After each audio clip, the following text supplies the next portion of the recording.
there, it's Coding Magician, and today I'll be explaining what is coding. Coding means using the programming language to get a computer to behave as instructed.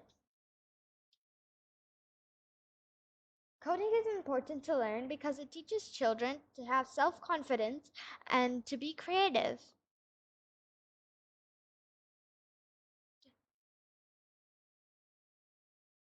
Watch my videos because I will explain and teach different ways of how to code. Also, I will teach in different programming websites such as Scratch, Code.org, and lots more. Please subscribe to my channel. Thank you.